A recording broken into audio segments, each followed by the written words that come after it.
i tēnei pō. Kia ora, my name is Dayle Takitimu. I'm not normally used to introductions that list degrees and things like that, but in this particular case, because the argument against exploratory deep-sea oil drilling in the Raukumara Basin has often been said in the media to be ill-informed and uneducated emotion. We thought it might pay to list that some of us do have law degrees, some of us have graduated from the United Nations Academy, and we don't have no brains and we're not uninformed about the issues. Yes, we are emotional. Yes, we are extremely passionate. And if you're asking why there's been no response to deep-sea oil drilling and the concerns in this country until now, I can say because you've never been trying to do it in my backyard. Now that we've got something to say about it. This presentation is mainly pictures, because when you've got 10 minutes to get your words across and pictures speak 1,000 of them, I thought I'd flick a few thousand into the pictures for you to have a look at. I'm not going to act like you're uninformed about the issues. I know people have been following this issue quite consistently since the announcement that Petrobras had been given an exploratory permit, not a research permit like the Minister would like you to believe, an exploratory permit in the Raukumara Basin on the 1st of June 2010. Most people in this room, myself included, despite the fact I am one of the co-head negotiators for my tribe and spent every week over the last 6 years down in Wellington in ministerial offices in Parliament, I, like everybody else, found out on the 6 o'clock news that this permit had been granted. Absolutely no consultation with the East Coast community, despite what the ministers are trying to say. So from that time, the East Coast has been on alert, and we've been trying to get the information we need to educate ourselves, so people are not uninformed about this issue. This is called Raukumara Under Siege because that's how my people in Te Whanau Apanui feel. We are an Indigenous people. There is only 11,000 of us left. We feel like an endangered species sometimes. We exist up on the coastline where that shaded border is, that Raukumara Basin shaded border. And when this started off, it was about deep-sea oil drilling, but it's not just about that now. Because Hekia Parata's office have got an application for inland gas and petroleum exploration that extends right along the Raukumara ridgeline between Te Whanau Apanui, my tribal borders, and Ngāti Porou over on this side of the east coast, and right down into, right here, into Gisborne, and into Rongo-Whakata, Turanganui-a-Kiwa territory. And so there is huge concern that we are under siege both inland and offshore. So what happened, and we have to thank the artist for this image because we've been able to use it everywhere we go. Jerry happened basically, but it's just Jerry this week. It could be anybody because this regime started under Labour, make that clear. This regime was pimped out, prostituted out to the world under Labour, who went to the world and said, discover opportunities, set your sights on New Zealand. Jerry Brownlee just picked it up and signed the permit the day that came around.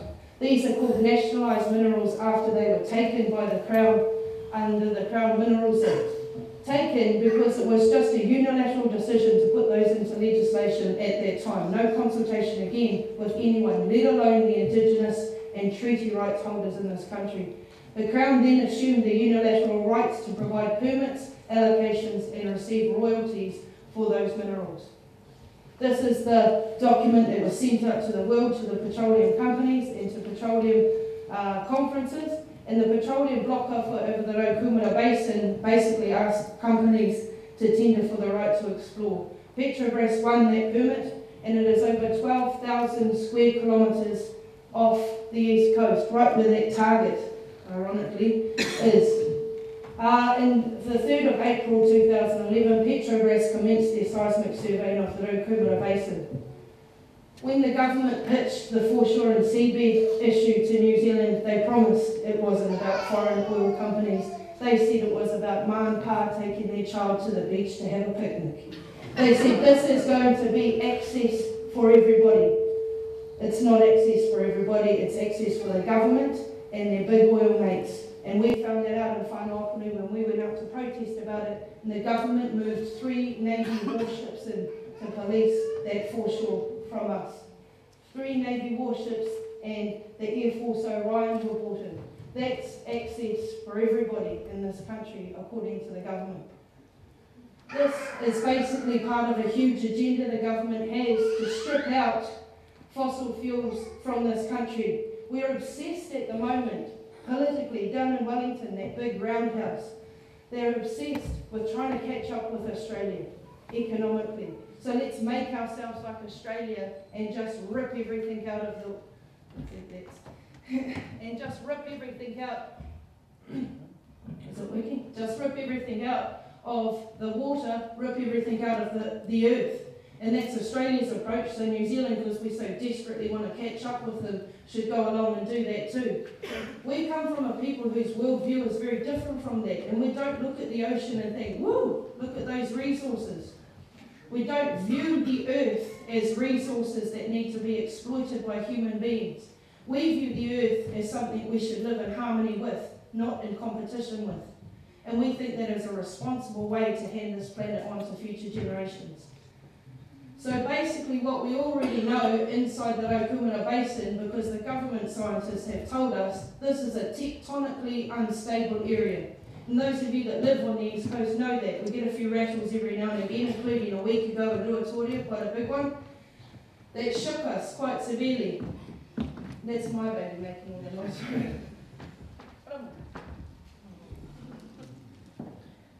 So these are where the earthquakes are occurring, inside the end of the Kermadec Trench and down into the Raukumara Basin. We are extremely concerned about somebody putting an exploratory well into an area that is not tectonically stable.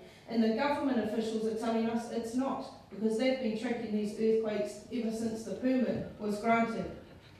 Inside these plates, we're having a lot of issues with the earthquakes coming down off the Kermadec Trench.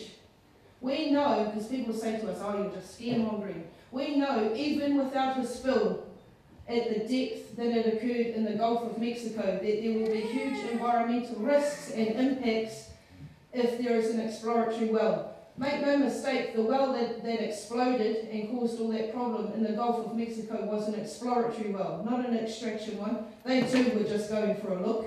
So in terms of that, we have huge issues about the environmental impact, even if there is no spill, because it permanently changes the coastal marine area around it, in terms of the sonar and in terms of the chemicals and waste matter that those structures leave in the environment.